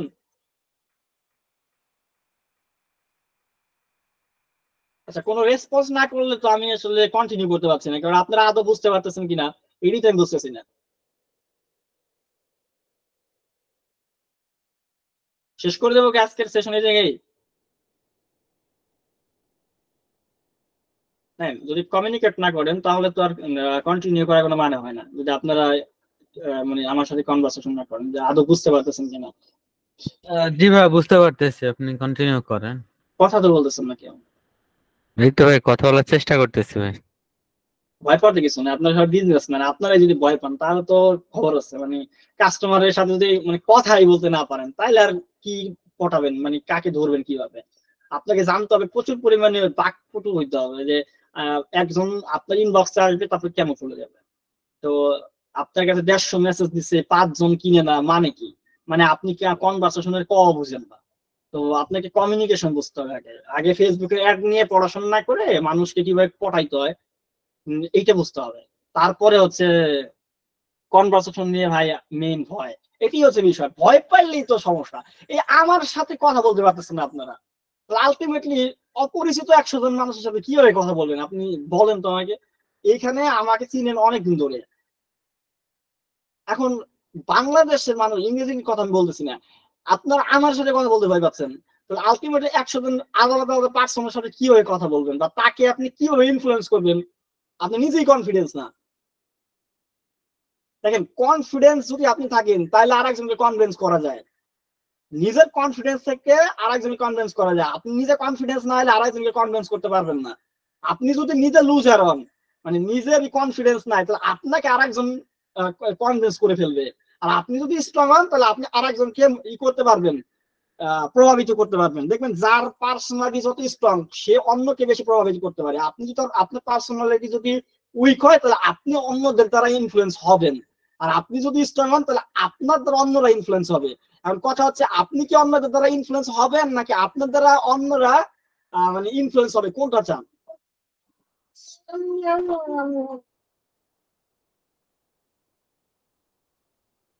আচ্ছা, কথা কি বলবেন? মানে আপনারা তো দেখতেছি আমার সাথে কথা বলতে ভয় পাচ্ছেন, তাহলে কাস্টমারকে কিভাবে আপনারা পটাবেন? না ভাই, বুঝতে পারতেছি, আপনি কন্টিনিউ করেন। এটি হচ্ছে বিষয়। আচ্ছা, 3 নম্বর যেটা, সেটা হচ্ছে কম্পিটিটর আর স্ট্যাটাস কিউ। বায়ারের মেন প্রবলেম হয় কি, যে বাংলাদেশে এখন মনে করেন প্রচুর কম্পিটিটর। তো প্রচুর কম্পিটিটর হওয়ার কারণে আপনি যে প্রোডাক্ট সেল করেন এই একই প্রোডাক্ট আর অনেক মানুষ সেল করে।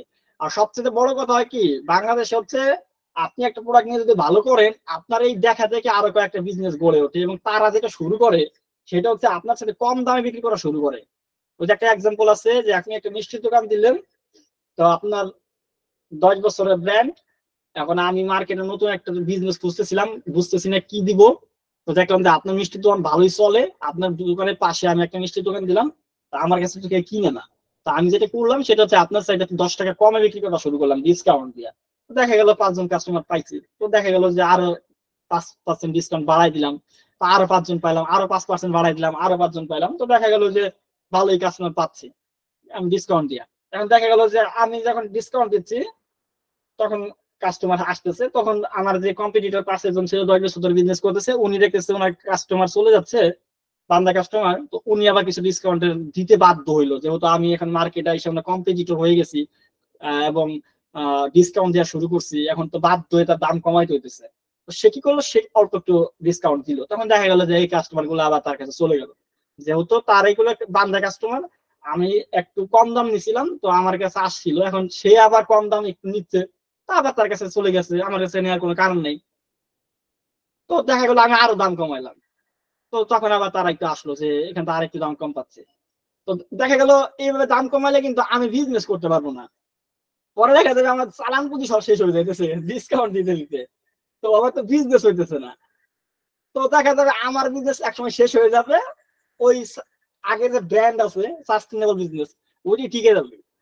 তো আলটিমেটলি আমাদের দেশে যেটা হয় এটা হয় যে আপনি যদি দেখেন কোন একটা প্রোডাক্ট ভালো চলে, ওইটা অনেকগুলো কপি বিজনেস শুরু হয়ে যায় এবং তারা দাম কমাই দেয়। তো দাম কমাই দিলে আপনারা যেটা করেন সেটা হলো আপনারাও তারপর দাম কমানো শুরু করেন। তো আলটিমেটলি হচ্ছে পরে প্রফিটই হয় না, ওই প্রোডাক্টটাই মার্কেটে স্যাচুরেটেড হয়ে যায়। আপনি যদি সেলিং বুঝেন তাইলে কিন্তু আপনার দাম কমাইতে হয় না, আপনি দেখবেন যে ওই নতুন যে শুরু করে ওই মার্কেট আউট হয়ে যাবে 2 দিন পর, ও টিকতে পারবে না, কারণ ও তো ডিসকাউন্ট দিয়ে ব্যবসা করবে, আর ডিসকাউন্টে কোনো বিজনেস হয় না। আপনি যদি ব্র্যান্ড তৈরি করতে পারেন, আপনার দাম বাড়াইয়ে বিজনেস করতে হবে, দাম বাড়াইলে বিজনেস হয়, ডিসকাউন্ট দিলে কোনো বিজনেস হয় না। ডিসকাউন্ট হলো কোনো মাল যদি একেবারে পুরো মানে আটকে যায় এটাকে কমাইতে হয়। তো আপনাকে যেটা করতে হবে সেটা হলো, ভাইয়া হ্যাঁ ভাই একটা কথা ছিল, বলেন ভাই বলেন। বিষয় হচ্ছে ভাই ব্র্যান্ড ক্রিয়েট করতে তো মিনিমাম 1-2 বছর সময় লাগে একটা হ্যাঁ। কোম্পানির। একটা পেজ মনে করেন আজকে শুরু করলাম, সেটা ব্র্যান্ড বানাইতে তো 1-2 বছর সময় লাগবে, অবশ্যই। তাই না? আজকে বললে তো আর কালকে ব্র্যান্ড হয়ে যাবে না, হবে? না না, তাইলে আমি 1-2 বছর মার্কেটে টিকবো কেমনে? ওই যে 2টা বছর আমি মার্কেটে ওইটার জন্য টিকবো, আপনাকে হচ্ছে টিকবো কি করে? মার্কেটিং যে ব্র্যান্ড প্ল্যান, বাড়াইলে আমি স্ট্র্যাটেজি দাম কমাবো না বা বাঁচাবো, তাহলে 1-2 বছর টেকার হয় কি? ওইটা নিয়ে আলাদা ক্লাস হতে পারে, এটা একটা বিগ মানে প্রবলেম। মার্কেটিং এই যে প্ল্যান আপনি যে প্রশ্নটা স্ট্র্যাটেজি করছেন করে কি এটা আদৌ একটা টেকা পসিবল? আপনাকে তো কোনো কোনো প্রোডাক্ট 100% সেল পসিবল, করতে নাহলে হবে। আপনি নতুন বিজনেস কিভাবে মার্কেটিং করছেন? দেখেন, আপনার কম্পিটিটিভ মার্কেটে টিকার জন্য অনেক আলাদা স্ট্র্যাটেজি আছে। আপনি ধরেন, আপনি এই যে কম্পিটিটর আর একজন, আপনি আমি এক্সাম্পল দিলাম, মানে এই না যে উনি বিজনেস করতে পারবে না। এই যে দ্বিতীয় যে মিষ্টি দোকান দিল, উনি যদি স্ট্র্যাটেজি খুঁজে বের করতে পারে তাহলে কিন্তু উনি টিকতে পারবে। কিভাবে? দাম কমায় না ভাই, দাম কমায় পারবে না। পারবে কোন জায়গায় জানেন? এই জন্য আবার আলাদা রিসার্চ আছে, সেটা যেটা করতে হবে সেটা নিয়ে এখন আলোচনা করবো না, আমি একটু হিন্টস দিই আপনাকে।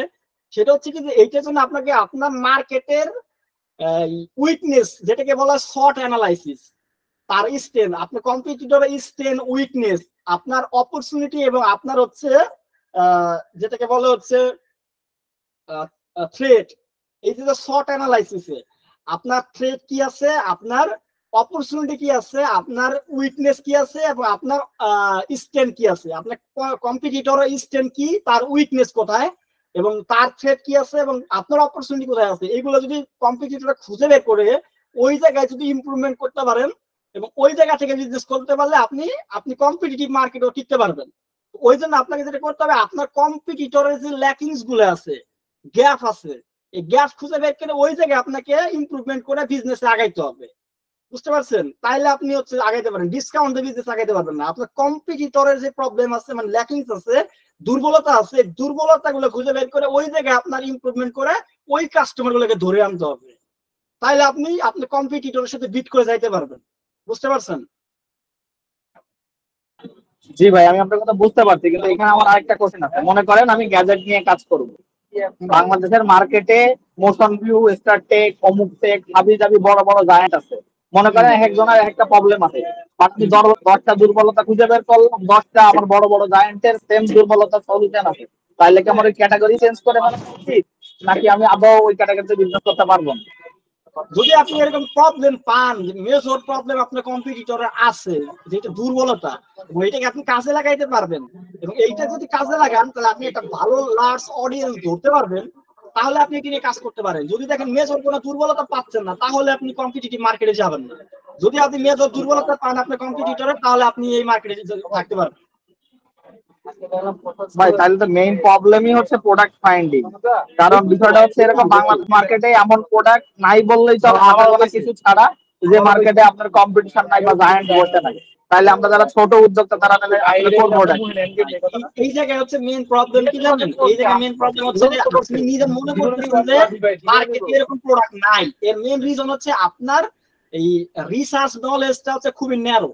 তো যার কারণে আপনার কাছে মনে হয় মার্কেটে হচ্ছে এরকম প্রোডাক্ট নাই, এবং হচ্ছে সব প্রোডাক্টই কম্পিটিশন বেশি। কারণ আপনি আপনার নলেজ যতটুকু হবে আপনি তো রিসার্চটা অতটুকুই করতে পারবেন। আপনার নলেজ উপর বেসিস করেই তো আপনি রিসার্চটা চালাবেন। তো আপনার যদি আসলে মার্কেট রিসার্চ ক্যাপাবিলিটি কতটুকু আছে এইটার উপর ডিপেন্ড করবে যে আপনি আসলে প্রোডাক্ট মার্কেটে কতটুকু দেখতে পাচ্ছেন।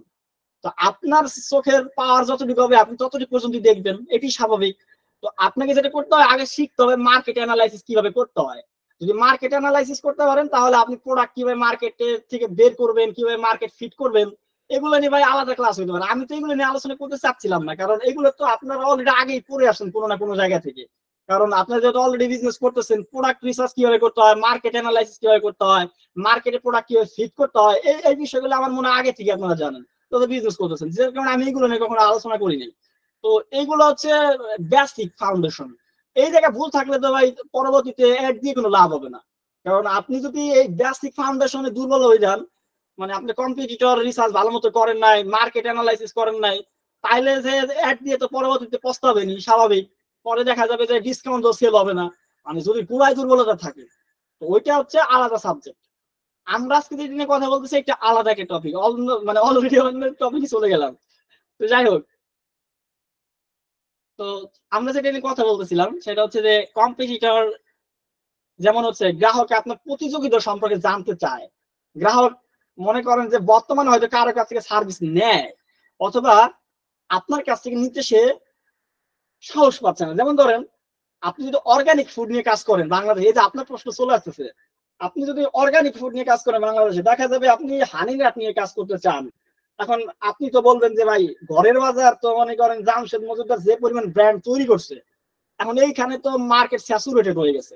এখন আমি এখানে যদি হানি নাট বিক্রি করতে যাই তাহলে তো আমি পারবো না, কারণ এখানে তো সেই লেভেলের আসলে একটা কম্পিটিটর আছে, যার সেই লেভেলে একটা মার্কেট আছে। তো আমি আসলে এখানে আসলে কিভাবে মার্কেট ক্যাপচার করবো, আমি বিক্রি কিভাবে করবো?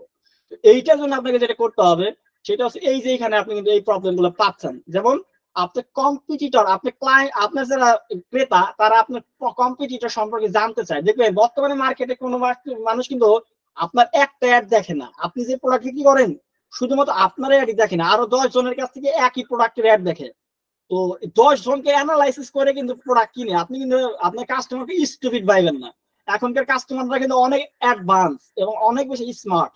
তো তারা কিন্তু আপনার মতো একই প্রোডাক্ট বিক্রি করেন এরকম আরো 10টা পেজ দেখছে, তারপরে তারা কম্পিটিটরের মধ্যে কম্বাইন করে, মানে কার প্রোডাক্টের কোয়ালিটি ভালো, কার দাম কম, কার রেটিং ভালো, এভরিথিং যাচাই করে তারপরে কিন্তু প্রোডাক্ট কিনে। ম্যাক্সিমামই এখনকার মানুষের অত বোকা না যারা অনলাইন থেকে বিশেষ করে প্রোডাক্ট কিনে, তারা তো স্মার্ট। তো এই ক্ষেত্রে ওরা কিন্তু অনেকগুলো যাচাই বাছাই করে। তো এই ক্ষেত্রে ওরা বর্তমানে হচ্ছে আপনার কম্পিটিটরদের সম্পর্কে সচেতন। তো কম্পিটিটর সম্পর্কে জানে, তারা জানতে চায় কেন আপনার প্রোডাক্ট নিবে। 2 নাম্বার হচ্ছে হয়তো বর্তমানে হয়তো যারা রিকারিং যে প্রোডাক্ট গুলো আছে, রিপিটেডলি যে প্রোডাক্ট গুলো বিক্রি হয়, এই প্রোডাক্ট গুলো হচ্ছে কোনো একজন ব্যক্তির কাছ থেকে তারা নিচ্ছে নিয়মিত। তো সেই ক্ষেত্রে আপনার কাছ থেকে কিন্তু সে নিবে না। আপনি নতুন একটা কোম্পানি বানাইলে, এই যেমন মিষ্টি দোকানের কথা বললাম, যে তারা প্রতিনিয়ত ওই দোকান থেকে মিষ্টি কিনে, আপনি নতুন দোকান দিলে আপনার কাছ থেকে নিবে না। তো সেই ক্ষেত্রে হচ্ছে যেটা করতে হবে, তাকে হচ্ছে আপনাকে হ্যান্ডেল করা লাগবে, যে এগুলো শিখতে হবে যে আপনি গ্রাহক কোনো একটা জিনিসের উপর সন্তুষ্ট আছে বর্তমানে, তো সেই ক্ষেত্রে আপনার কাছ থেকে কেন নিবে? সে তো কারোর কাছ থেকে নিয়ে সন্তুষ্ট। তো আপনি কিভাবে তাকে কনভিন্স করবেন? তারপরে তৃতীয় যে প্রবলেমটা হয় সেটা হচ্ছে মানুষ আসলে আপনাকে বিশ্বাস করতে চায় না, কারণ একজনের কাছে নিলে সে সন্তুষ্ট আছে, আপনার কাছে নিতে গেলে সে ঝুঁকিতে পড়বে। মানে সে তো এখানে একটা রিস্ক নিতেছে যে আদৌ আপনার কাছে নিয়ে সে লাভবান হবে কিনা। তো রিস্কটা কেন নিবে? তো সেক্ষেত্রে প্রথমত হচ্ছে 1 নম্বর হলো মার্কেটে তারা কম্পিটিটর দেখে, কি কম দামে দেয়, কাদের রিভিউ ভালো, কাদের প্রোডাক্টের কোয়ালিটি ভালো। তারপর হয়তো কারোর কাছে নিতেছে সে সন্তুষ্ট, তাহলে আপনার কাছে নিবে না। তারপর হচ্ছে মনে করেন কারোর কাছে নিতেছে, তো আপনার কাছ থেকে কেন নিবে রিস্ক নিয়ে? কারণ আপনি আদৌ আসলে তার সাথে বেটার কিনা সেটা তো সে জানে না। তাহলে আপনি এদেরকে কিভাবে কনভার্ট করবেন? আপনার কম্পিটিটরের কাছ থেকে আপনার অডিয়েন্সকে কিভাবে ধরে নিয়ে আসবেন? এটা আপনি পারবেন কিভাবে? দেখবেন একই আপনার অডিয়েন্স আপনাকে মেসেজ দেয়, আরো 10টা পেজ ও কিন্তু মেসেজ দেয়। যে তাকে কনভিন্স করতে পারে তার কাছ থেকে প্রোডাক্ট কিনে। আপনি দেখবেন শপিং মলে 10টা কাপড়ের দোকান থাকে, 10 টাকায় কিন্তু কাস্টমার যায়। যে সেলসম্যান বিক্রি করতে পারে তার কাছ থেকে কিন্তু কিনে, যে সেলসম্যান বিক্রি করতে পারে না সে কিন্তু বিক্রি করতে তার কাছে পারে না। তো আলটিমেটলি আপনি বিক্রি করতে পারেন কিন্তু এটা হলো ম্যাটার, সে কত বড় ব্র্যান্ড এটা ডাজ নট ম্যাটার। এখন যেটা হবে সেটা হচ্ছে আপনি একটা কম্পিটিটরের কাছ থেকে আপনার কাস্টমার কিভাবে আনবেন। তো দেখেন, প্রথমত হচ্ছে আপনার প্রতিযোগিতার গবেষণা করতে হবে। এই যেটা বলতেছিলাম যে আপনার প্রতিযোগিতার শক্তি এবং দুর্বলতা সম্পর্কে জানুন। আপনার কম্পিটিটর শক্তি কি, মানে তার প্রোডাক্টের আসলে বা তার ব্র্যান্ডের আসলে শক্তিটা কোন জায়গায়, এটাকে আপনাকে স্ট্রেংথ খুঁজে বের করতে হবে। এবং তার প্রোডাক্টের বা তার ব্র্যান্ডের বা তার কোম্পানির আসলে দুর্বলতা কোন জায়গায়, এটাকে আপনাকে খুঁজে বের করতে হবে। এখন আবার বললেন না যে এইগুলো আবার কিভাবে খুঁজে বের করতে হয়, ওইটা আবার ডিটেল আর একটা ক্লাস নেওয়া লাগে তাইলে, যে কম্পিটিটর কিভাবে অ্যানালাইসিস করে তাদের স্ট্রেংথ এবং উইকনেস খুঁজে বের করতে হয়।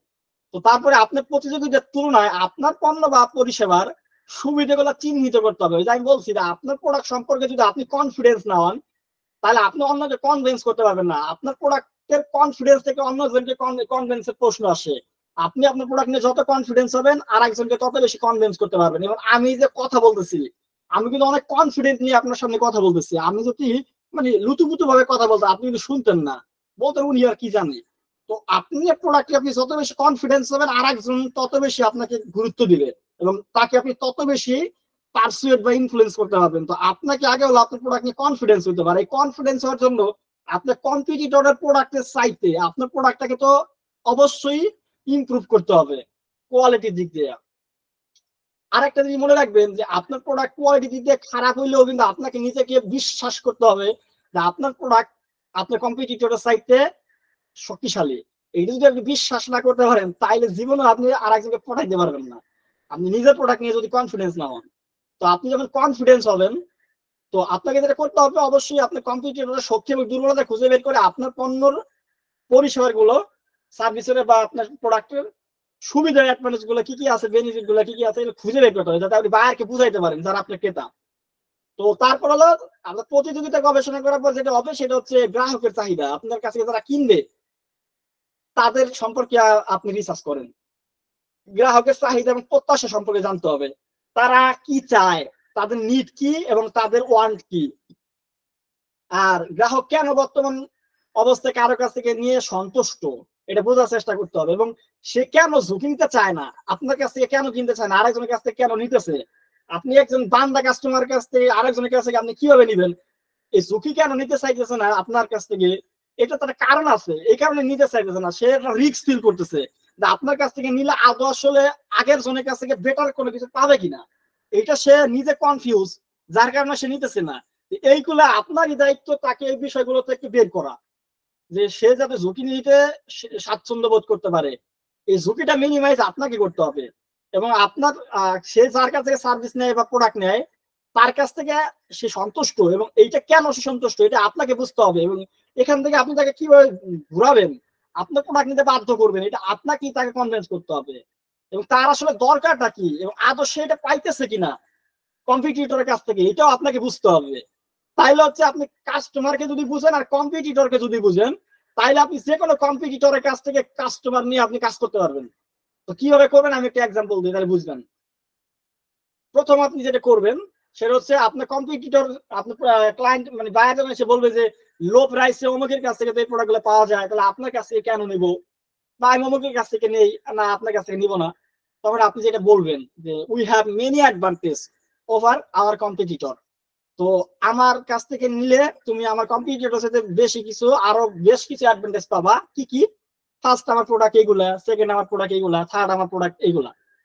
তো আপনি এরকম কিছু কজ দিবেন, একটু আগে বলছিলাম যে কজ দিলে মানুষের ব্রেন সব ধরনের রিয়েলাইজেশন করা বন্ধ করে দেয়, সব ধরনের থিঙ্কিং বন্ধ করে দেয়। তো আপনাকে কারণ দিতে হবে যে আপনার কাছ থেকে কেন নিবে, কম্পিটিটরের কাছ থেকে কেন নিবে না, এর কারণ দিবেন। তো 3টা স্ট্রং কারণ দেন যে ফার্স্ট এই কারণে আমার কাছ থেকে নিবেন, সেকেন্ড এই কারণে আমার কাছ থেকে নিবেন, থার্ড এই কারণে আমার কাছ থেকে নিবেন। এইটা কিন্তু আপনি 2 জায়গায় 3 জায়গায় ব্যবহার করতে পারেন। এক হলো আপনাকে ইনবক্সে যখন এসে বায়ার বলতেছে যে কম্পিটিটরের দাম কম আপনার চাইতে, তখন আপনি এইভাবে তাকে পড়াইতে পারেন যে আমার কাছ থেকে আমার প্রোডাক্ট নিলে এই লাভ এই লাভ, এই কারণে নেবেন এই কারণে নেবেন এই কারণে।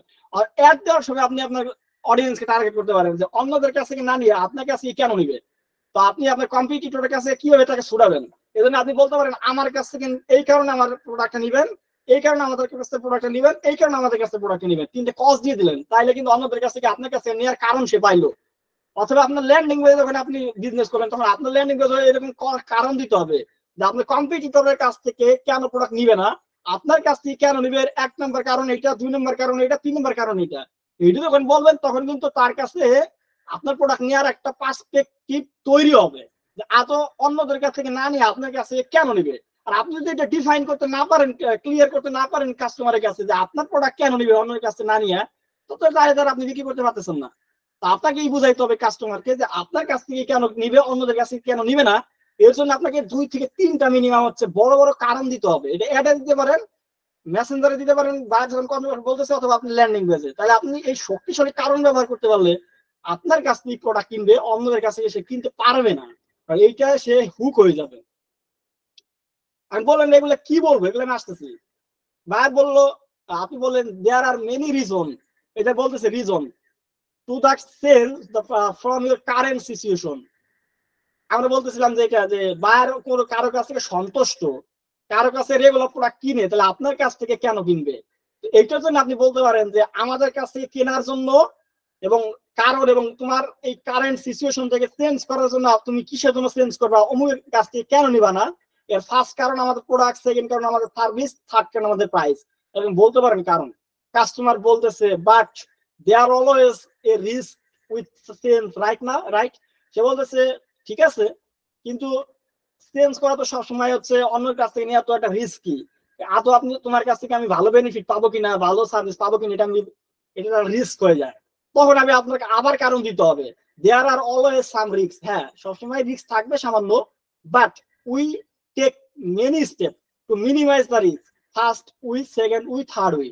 তো তখন বায়ার বলে হ্যাঁ okay, I will think about it, হ্যাঁ আমি বুঝতে পারতেছি, আমি এটা নিয়ে চিন্তা করবো। তো আপনি হচ্ছে বায়ারকে এরকম 3 স্টেপে যদি কারণ দিতে পারেন, যে কোনো বায়ার আপনার কাছে কিনতে বাধ্য। আপনার কম্পিটিটরের কাছ থেকে আপনি কাস্টমার নিয়ে আসতে পারবেন। এটা আপনি অ্যাডে ব্যবহার করতে পারেন, আপনার মেসেঞ্জারে ব্যবহার করতে পারেন, আপনার ল্যান্ডিং পেজে আপনি 3 স্টেপে এটা ব্যবহার করতে পারেন। ফার্স্টে বললেন আপনার প্রোডাক্ট আপনার কম্পিটিটরের কাছ থেকে কেন আপনার প্রোডাক্ট নিবে, প্রথম কারণ আপনার প্রোডাক্ট, দ্বিতীয় কারণ আপনার সার্ভিস, তৃতীয় কারণ আপনার প্রাইস। 1 নাম্বার গেল। 2 নম্বরে আপনার কেন আপনার কাছ থেকে নিবে এবং অন্য কারোর কাছ থেকে কেন নিবে না, এটার 1 নম্বর কারণ এইটা, 2 নম্বর কারণ এইটা, 3 নম্বর কারণ এইটা। তারপরে বায়ার বলতেছে রিস্ক আছে, আপনি বলেন যে হ্যাঁ রিস্ক তো অবশ্যই আছে। আপনার বায়ারের রিস্ক মিনিমাইজ করতে হবে। ম্যাক্সিমাম মানুষ আসলে অনলাইন থেকে কিনে না রিস্কের ভয়তে, যে আপনার কাছে নিলে আদৌ আসলে লাভ হবে কিনা, আদৌ এই প্রোডাক্ট নিলে আসলে কি কোনো উপকার হবে কিনা, আদৌ সে রিস্ক নিয়ে ফেলতেছে কিনা, ঠকবে কিনা, এইটা থেকে তাকে মিনিমাইজ করতে হবে। তো আপনাকে রিস্ক মিনিমাইজ করার জন্য আপনাকে বলতে হবে যে তুমি এই কারণে ঠকবা না, এই কারণে ঠকবা না, এই কারণে ঠকবা না। তো রিস্ক মিনিমাইজ করে দিতে হবে। এইটা যদি আপনি 3টা করতে পারেন, তাইলে মোটামুটি আপনার প্রোডাক্ট সেল হবে এবং আপনি সেল করতে পারবেন। এখন বলবেন ভাই কি কি বলা যায়? তো প্রথমত এই যে আমি কিছু বিষয় বলতেছি। প্রথমত first, we employ a team of highly trained and experience professional.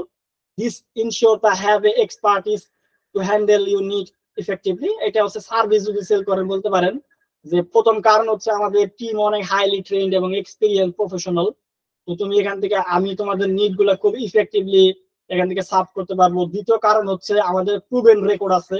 আপনি টেস্টিমোনিয়াল বা রিভিউ দিতে পারেন যে আপনার কাছে যারা কিনছে তারা স্যাটিসফাই এবং তারা আপনাকে গুড রিভিউ দিছে। এটা আপনি উপস্থাপন করেন যে আমার কাছে কেন নিবেন, কারণ আমার কাছে যারা নিছে তারা স্যাটিসফাই।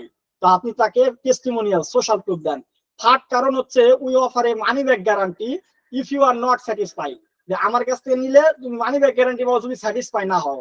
তো this show confidence in our service and reduce your risk. Risk আপনি যদি করতে পারেন যে আপনি 3 দিনের মধ্যে মানি ব্যাক গ্যারান্টি দিবেন যদি সে প্রোডাক্ট নিয়ে স্যাটিসফাই না হয়। এরকম যদি রিস্ক যদি মিনিমাইজ করতে পারেন এবং তাকে যদি আপনি করতে পারেন যে আপনার কাছ থেকে কেন নেবে এটা দেখাইতে পারেন যে আপনার কাছে আরো মানুষ নিয়ে স্যাটিসফাই হয়েছে এবং আপনার প্রোডাক্টটি কেন নেবে, আপনার প্রোডাক্টের বেনিফিট গুলো যদি বলেন, তাহলে আপনার কম্পিটিটরের কাছ থেকে আপনি সেল বাড়াইতে পারবেন। আপনার অ্যাড এগুলো ব্যবহার করতে পারেন, আপনার ফেসবুকের ল্যান্ডিং পেজে আপনি এগুলো ব্যবহার করতে পারেন, আপনি হচ্ছে মেসেঞ্জারে আপনি ব্যবহার করতে পারেন। এটা গেল হচ্ছে কম্পিটিটর। 4 নম্বর যেটা নিয়ে কথা বলবো সেটা হলো টাইমিং। টাইমিংটা হচ্ছে বায়ার বলবে যে ম্যাক্সিমাম সময় আপনারা যেটা রিটার্গেটিং যেটা করেন, ম্যাক্সিমাম সময় বায়ারের কাছে টাকা নাই। তো টাকা নাই দেখে সে কিনতে পারতেছে না, যে এখনই সঠিক সময় না, now is not the right time, এই মুহূর্তে আমি কিনতে পারতেছি না। এর বিভিন্ন কারণ থাকতে পারে, যেমন গ্রাহক আর্থিকভাবে প্রস্তুত না, গ্রাহকের কাছে এখন সময় নাই, গ্রাহকের কোনো কাজে ব্যস্ত আছে, সিদ্ধান্ত নিতে ভয় পাচ্ছে, এই ধরনের বিভিন্ন কারণের কারণে সে এখন কিনতেছে না। এটা হচ্ছে টাইমিং এর সমস্যা। এটা তার একটা অবজেকশন টাইমিং নিয়ে। এই ক্ষেত্রে আপনি হচ্ছে তাকে জিজ্ঞেস করতে পারেন যে কেন সে এরকম মনে করতেছে, কি প্রবলেম আছে, তার কথা শুনুন, এগুলো আপনি জানতে পারেন এবং এখানে আপনি তাকে এরকম বিষয়গুলো বলতে পারেন যে I understand why you meet feel that why do you have any specific concern. আমি বুঝতে পারতেছি তোমার প্রবলেমটা, তোমার কি স্পেসিফিক আসলে কোনো সমস্যা আছে আমাকে বলতে পারো। তো আপনার কাস্টমার বলে ভাই আমার কাছে এই মুহূর্তে টাকা নাই, টাকার প্রবলেম। তখন আপনি বলেন যে উই অফার ভ্যারাইটিস, আপনার হচ্ছে financial assistance option to help you. আপনি কিছু যে প্রথমবারের মতো অপশন দিতে পারেন, আচ্ছা ঠিক আছে আমার কাছে অনেকগুলো ভ্যারাইটিস প্রোডাক্ট আছে যেগুলো আরো কম দামের মধ্যে তোমার হইতে পারে, তুমি এগুলো ট্রাই করে দেখতে পারো। Would you like know more about them, আমি কি তোমাকে এগুলো দিব, তুমি এগুলো দেখবা, এরকম আপনি বলতে পারেন। তো উনি I don't have the time বলতে পারে যে ভাই আমার এই মুহূর্তে সময় নাই এই জিনিসটা নেওয়ার জন্য। তো আপনি তখন বলতে পারেন we can help you save time in several way, আমি তোমার টাইম সেভ করতে পারি, can you tell me a bit more about your time. তো কিভাবে মানে এটি করে আপনি বলতে পারেন কাস্টমার বললো আই এম অ্যাফ্রেড এবং মেকিং এ রং ডিসিশন, বায়ার বলতে পারে যে আমি আসলে ডিসিশন নিতে পারতেছি না। আপনি যখন প্রশ্ন করবেন না নেওয়ার কারণ, তখন হয়তো বলবে যে ভাই আমি আসলে ডিসিশন নিতে পারতেছি না এই মুহূর্তে যে আসলে আমার এই প্রোডাক্ট এখন দরকার কিনা বা আমি আদৌ নিব কিনা। তখন আপনি তাকে বলতে পারেন যে we can help you make an information informed decision by providing you with all necessary information and answering question. তো আমি তোমাকে হেল্প করতেছি আরো ইনফরমেশন দিয়ে ডিসিশন নিতে, যত ইনফরমেশন লাগে নেসেসারি এবং সমস্ত তোমার প্রশ্নের অ্যান্সার করতেছি যাতে তুমি ডিসিশনটা নিতে পারো। তো তখন সে চিন্তা করবে হ্যাঁ ওকে ঠিক আছে আই উইল থিঙ্ক অ্যাবাউট ইট। তো এইভাবে আপনি যেটা করতে পারেন, আপনার কম্পিটিটর আপনার যে বায়ার যারা আসলে আপনার কাছে অ্যাড এর মাধ্যমে আসে তারপরে কেন নেয় না এটা আপনি তাকে জিজ্ঞেস করার মাধ্যমে জানার মাধ্যমে তারা এই বিষয়গুলো হ্যান্ডেল করতে পারেন, হ্যান্ডেল করে তারপরে আপনি তার কাছে বিক্রি করতে পারেন। এটা আপনি মেসেঞ্জারে করতে পারেন। আর ল্যান্ডিং পেজেও ম্যাক্সিমাম মানুষ আপনার ভিজিট করে চলে যেতে কিসের জন্য, কারণ তা আপনি বাইরের সাইকোলজি বুঝে আপনি কি কন্টেন্ট দেন নাই, এই যে এই বিষয়গুলো আপনার ল্যান্ডিং পেজে রাখাটা আবশ্যক। এবং আপনি অ্যাড যখন দিবেন অ্যাডেও এই বিষয়গুলোকে ইন্টিগ্রেট করে আপনি অ্যাড দিলে আপনার অ্যাডের কনভার্সন অনেক বাড়বে। তো আশা করছি আজকে যে 1 ঘন্টা 10 মিনিট কথা বলছি এখান থেকে আপনি নতুন কোনো কিছু ডিসকভার করতে পারছেন। এবং আপনারা যদি এই বিষয়গুলো নিজের মতো করে আপনার বিজনেসের সাথে অ্যালাইন করে যদি ব্যবহার করতে পারেন আশা করছি এখান থেকে গুড রেজাল্ট পাবেন। বাকিটা আপনাদের ইচ্ছা, আমার জায়গা থেকে আমি এতটুকু আলোচনা করার চেষ্টা করলাম। পরবর্তী কোনো একটা সেশনে আমরা নতুন কোনো একটা টপিক নিয়ে আলোচনা করব, খুবই গুরুত্বপূর্ণ অবশ্যই।